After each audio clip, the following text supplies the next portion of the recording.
அனைவருக்கும் வணக்கம். தமிழ் கூடு யூடியூப் சேனல் உங்களை அன்போடு வரவேற்கிறது. ஒரு 100 சென்ட் இடம் வச்சுக்கோங்க. 100 சென்ட்டுக்கு மேலேயே அது அப்படி ஒரு இடம். அங்கே நல்லா பச்சை பசேல்னு விவசாயம் பண்ணுற மாதிரி ஒரு சூழல்.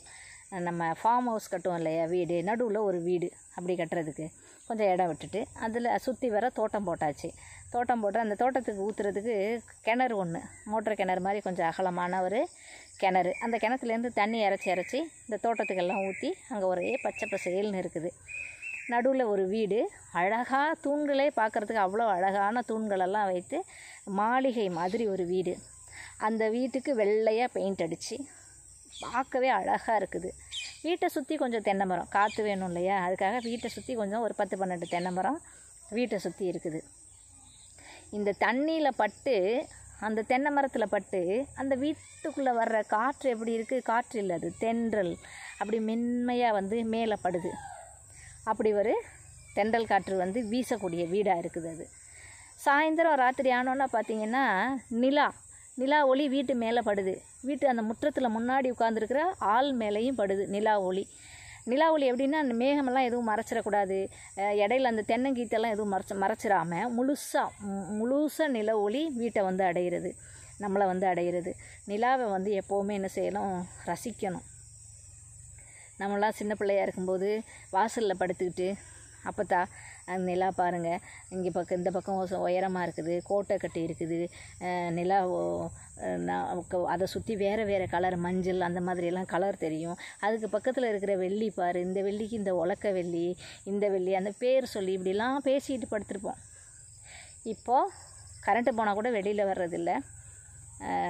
அப்படி வந்தாவது நிலா எங்கேயாவது தெரியுதா, கட்டடங்களுக்கு இடையில் மரங்களுக்கு இடையில தெரியுதான்னு பார்க்கலாம். அதுவும் யூபிஎஸ் போட்டுட்டு அதுக்கும் வீட்டுக்குள்ளே வெளியிலே வர்றதில்ல, உள்ளேயே உட்காந்துக்கலாம், அப்படியும் இருக்கிறாங்க. சின்ன குழந்தையாக இருக்கும்போதே இந்த மாதிரி கற்பனை காட்சிகள் எல்லாம், இந்த நிலாவையெல்லாம் இப்படி போட்டு பார்க்க சொன்னாதான் படிக்கும்போது அவங்களுக்கு நிலான்னு சொல்லும்போது இந்த கண்ட காட்சிகள்லாம் கற்பனைக்குள்ளே வரும். இவருக்கு இந்த அழகான அந்த தோட்டத்துக்குள்ளே இருக்கிற அந்த வீடு இருக்குது இல்லையா, அந்த வீட்டுக்கு நிலா வெளிச்சம் நேரடியாக வரணும், முத்து போல் பளிச்சுன்னு இருக்கிற நிலா அப்படியே படுது. இப்படி ஒரு காட்சியை இமேஜின் பண்ணிக்கங்க. வந்துருச்சா? ஒரு பண்ணை வீடு, ஒரு 5 மா நிலம்னு வச்சுக்கோங்க. 5 மா நிலம்னா ஒரு 150 சென்ட் வரும், அப்படி வச்சுக்கோங்க. அதில் ஒரு பண்ணை வீடு, நடுவில் ஒரு வெள்ளை மாளிகை, அழகான தூண், ஒரு முற்றம், காற்று, தென்றல் காற்று வீசுது. எங்கெல்லாம் பட்டு வருது, கிணத்து தண்ணியில் இந்த தென்னை ஓலையிலெல்லாம் பட்டு காற்று வீசுது. அங்கே ஒரு குயில் கத்திக்கிட்டு இருக்குது. இந்த இவ்வளவு சத்தத்துக்கு, இந்த இயற்கையான சூழ்நிலைக்கு இடையில் ஒரு குயில் கத்துது. கூவுதுன்னு சொல்லாமல் கத்துதுன்னு ஏன் சொல்கிறோம் அப்படின்னா, இந்த மகிழ்ச்சியை பார்த்தாலே சந்தோஷத்தில் கத்துறது. நம்ம எல்லாருக்குமே ஒரு ஆசை இருக்கும், இந்த மாதிரி ஒரு வீட்டில் குடியிருக்கணும் அப்படின்னு ஆசை இருக்கும். வீடு கட்டுனாலே சுற்றி வர கொஞ்சம் இடம் வேணும். நம்ம ரொம்ப கஷ்டப்பட்டு 1 கிரவுண்டு 2 கிரவுண்டு இடம் வாங்கினா கூட கொஞ்சோண்டு தோட்டம் போட்டுற மாட்டோமா, கொஞ்சம் ஏதாவது செடி போட்டுற மாட்டோமா, ஏதாவது முளைச்சி நம்ம வீட்டை சுற்றி அழகாக பச்சையாக காட்டிட மாட்டோமா, அப்படி வரும் இல்லையா. இன்னும் சிலர் வாடகை வீட்டில் குடியிருக்கிறவங்க இதை விட ரொம்ப கொடுமையாக இருக்கும். எப்படா ஒரு சொந்த வீட்டுக்கு போவோம், சந்தோஷமாக இருப்போம். யாராவது வந்துட்டாங்களா, எப்போ போவாங்க, எத்தனை பேர் வந்திருக்குறாங்க, தண்ணியை அளவாக பயன்படுத்துங்க, லைட்டெல்லாம் எரிக்காதீங்க, வீட்டை இப்படியெல்லாம் நம்மக்கிட்ட சொல்லும் பொழுது நமக்கு கேட்க கஷ்டமாக இருக்கும். செவத்தை கிரிக்கிறாதீங்க, பிள்ளைங்க சத்தம் போடக்கூடாது, இப்படிலாம் சொல்லும்போது அதை கேட்க என்னைக்கிடா நம்ம ஒரு சொந்த வீட்டுக்கு போவோம் அப்படின்னு. அப்படி சொந்த வீடுங்கிறதையும் தாண்டி இது எப்படி இருக்குது, பண்ணை வீடு.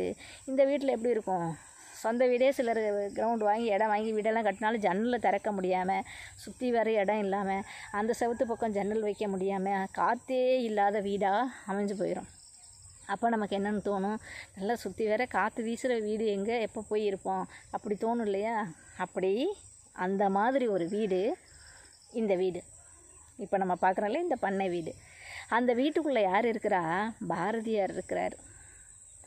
அவர் தான் இப்படி ஒரு கனவு காண்றாரு, எனக்கு இவ்வளோ இடம் வேணும், இவ்வளோ அதில் விவசாயம் பண்ணியிருக்கிற மாதிரி பச்சை பசேல்னு இருக்கணும், தென்னை மரம் இருக்கணும், கிணறு இருக்கணும், வீட்டு மேலே நிலா படணும், குயில் கத்தணும், பக்கத்தில் யார் வேணுமா, பெண், அழகான ஒத்த உணர்வுடைய பெண். அவர் பேசுகிறதும் அவங்க பேசுகிறதும் ஒரே நேர அலையில் போகிற மாதிரி ஒரு பெண் வேணும் அப்படி சொல்கிறார். சும்மா பெண் வேணும்னு சொன்னால் பிரச்சனையில் போய் முடிஞ்சிடும். இவ்வளவு அழகாக எல்லாத்தையும் சொல்லிவிட்டு ஒரு பெண் வேணும்னு கேட்குறாரு, போச்சு எல்லாம் அப்படி நினச்சிடக்கூடாது. இப்போ நம்ம ஒரு ஜாமான் வாங்கிட்டு வாங்கன்னு சொல்கிறதுக்கு முன்னாடியே கணவர் வாங்கிட்டு வந்து நிற்கிறாரு இல்லையா, அதுதான் ஒத்த அன்பு.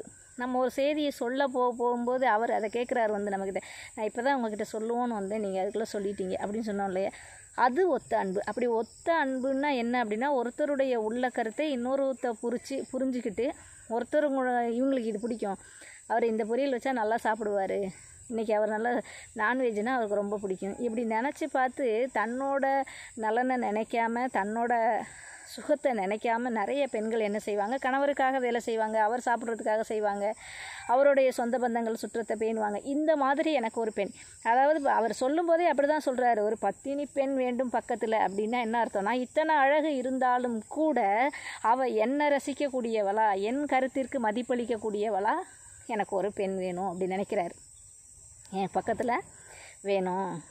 இதெல்லாம் யார்கிட்ட கேட்குறாரு, இப்படி ஒரு நிலம் இருந்துச்சா, அப்படி வாழ்ந்தாரா, அப்படி குடியிருந்தாரா அப்படிலாம் நினச்சிடாதீங்க.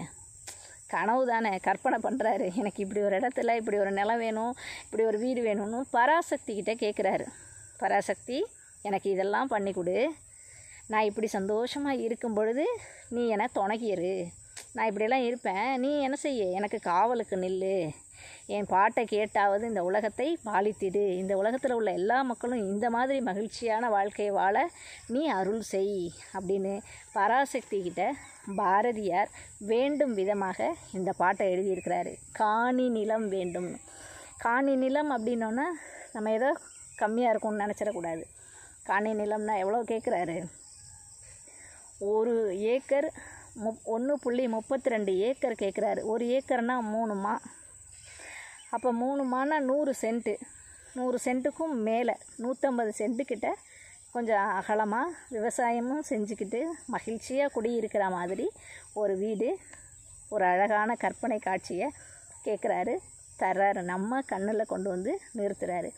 காணி நிலம் வேண்டும் பராசக்தி, காணி நிலம் வேண்டும், அங்கு தூணில் அழகியதாய் நன் மாடங்கள் துய்ய நிறத்தினதாய், அந்த காணி நிலத்தினிடையே ஓர் மாளிகை கட்டித்தர வேண்டும், அங்கு கேணி அருகினிலே தென்னை மரம், கீற்று, இளநீர், 10-12 தென்னை மரம் பக்கத்திலே வேணும், வீட்டை சுற்றி ஒரு 10-12 தென்னை மரம் வேணும், நல்ல முத்து சுடர் போலே நிலா ஒளி முன்பு வர வேணும், எந்த இடையூறும் இல்லாமல் நிலா வந்து முன்னால் வீட்டுக்கு முன்னால் வரணும், அங்கு கத்தும் குயிலோசை சற்றே வந்து காதில் பட வேணும், தூரமாக அது சந்தோஷத்தில் கத்தணும், அது கொஞ்சமாக என் காதில் வந்து கேட்கணும், என் சித்தம் மகிழ்ந்திடவே, அந்த சத்தத்தை கேட்டால் என் மனமெல்லாம் மகிழ்ச்சி ஆயிரும், என்றன் சித்தம் மகிழ்ந்திடவே நன்றாயிலம் தென்றல் வர வேணும், நான் அதை கேட்டு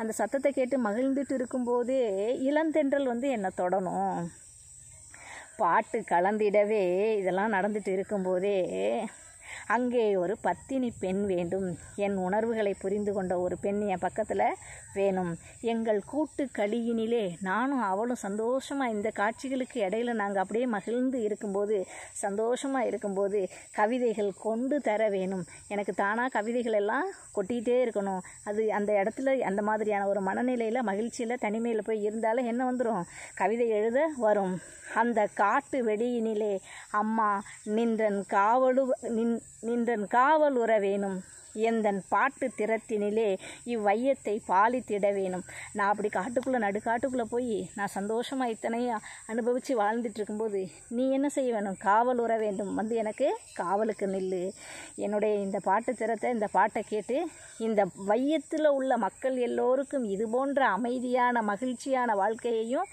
நீ கொடுக்கணும் பராசக்தியே. பராசக்திக்கிட்ட இப்படி ஒரு வாழ்க்கையை அவர் தனக்கு கேட்குறாரு. தனக்கு கொடுக்குற இந்த வாழ்க்கை நான் எனக்காக கேட்கல, நான் இந்த கற்பனையான வாழ்க்கை ஒரு மனிதனுக்கு எவ்வளவு மகிழ்ச்சியை தரும், இந்த வாழ்க்கையை இந்த வையத்தில் உள்ள எல்லா மக்களுக்கும் நீ கொடு அப்படின்னு பராசக்திக்கிட்ட ரொம்ப விரும்பி கேட்குறாரு.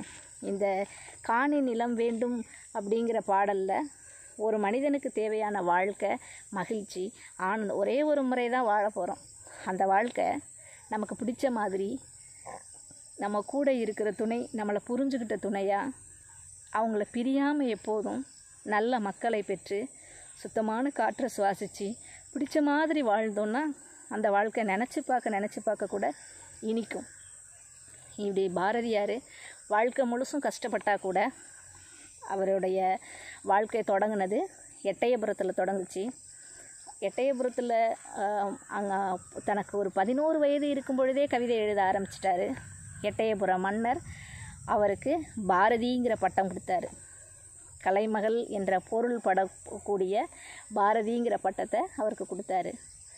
1882 டிசம்பர் 11 பிறந்த பாரதியார் அங்கே தூத்துக்குடி மாவட்டம், திருநெல்வேலி மாவட்டத்தில் இருக்குது. இப்போது திருநெல்வேலி மாவட்டத்தில் இருக்க அந்த எட்டயபுரத்தில் வறுமையில் வாழ முடியாமல் காசி போயிடுறாரு. அங்கே கொஞ்ச நாள் இருக்கிறாரு. அங்கே தான் சமஸ்கிருதம், ஹிந்தி, ஆங்கிலம் எல்லா மொழிகள்லையும், வங்காளம் இதில் எல்லாம் புலமை பெற்றவராக தேடுறாரு. இந்த மொழிகள் எல்லாம் கற்று தமிழ் மீது தீராத பற்றும் மற்ற மொழிகளெல்லாம் நீக்கமர கற்றும் அதெல்லாம் கற்ற பிறகு சொல்கிறார், யாமறிந்த மொழிகளிலே தமிழ் மொழி போல் இனிதாவது எங்கும் காணோம்னு. இது எனக்கு தெரிஞ்ச வரைக்கும் இத்தனை மொழிகள் நான் படிச்சுட்டேன், தமிழ் மொழி தான் சிறந்த மொழின்னு அவ்வளவு தெளிவாக சொல்கிறாரு. அவருடைய வாழ்க்கையில் ரொம்ப கனவுகள், கற்பனைகள். பத்திரிகை நடத்தினார், வாத்தியாராக வேலை செஞ்சார், சுதேசமித்திரன், இந்தியா போன்ற பத்திரிகைகளில் வேலை செஞ்சார், விடுதலை இயக்கத்துக்கு போராடினார். அப்படி விடுதலை இயக்கத்துக்கு ஆக்கப்பூர்வமான செய்திகளை எல்லாம், விடுதலை உணர்வை ஊட்டக்கூடிய கட்டுரைகளை எல்லாம் அவர் எழுதினதுனால அவரை நாடு கடத்தினாங்க, நிம்மதியாக வாழ விடலை. அதனால் அவரை தேசிய கவிஞர்னு சொல்கிறோம். முண்டாசு கவிஞன், மீசை கவிஞன் எல்லாமே யாரை குறிக்கும்? பாரதியாரை தான் குறிக்கும். அவருடைய வாழ்க்கை காலம் இப்போ அவர் வாழ்ந்த இடங்களை எல்லாம் நினைவு சின்னங்களாக்கி வச்சுருக்கிறாங்க. திருவல்லிக்கேணியில் ஒரு கோயிலில் பார்த்தசாரதி கோயிலுக்குள்ளே போகும்பொழுது யானை தூக்கி வீசிட்டதாகவும் அதோட உடல்நிலை சரியில்லாமல் போய் அவர் இறந்துட்டார். தன்னுடைய 39வது வயதிலேயே இறப்பை எய்திட்டார். இப்படி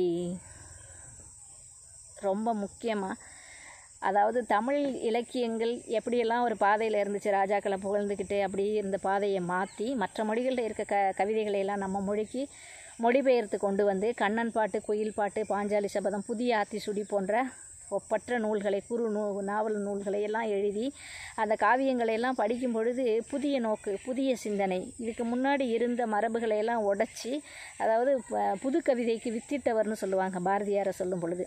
அப்படி பாரதியார் ஒரு புதிய இலக்கிய உலகத்திற்கு, புதிய இலக்கிய உத்திக்கு வழிகோலியவர். அது இல்லாமல் நம்முடைய நாட்டு விடுதலைக்கும் போராடியவர், நாட்டு மக்களை ஒருங்கிணைத்தவர், மொழி மீது தீராத பற்று கொண்டவர்.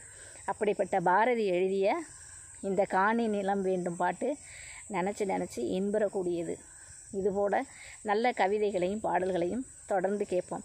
இந்த காணி நிலம் வேண்டும் பகுதி கல்லூரி மாணவியர்களுக்கும் மாணவர்களுக்கும் பாடப்பகுதியாக இருக்கிறதுனால இந்த பகுதியை நடத்தி வெளியிடுறோம்.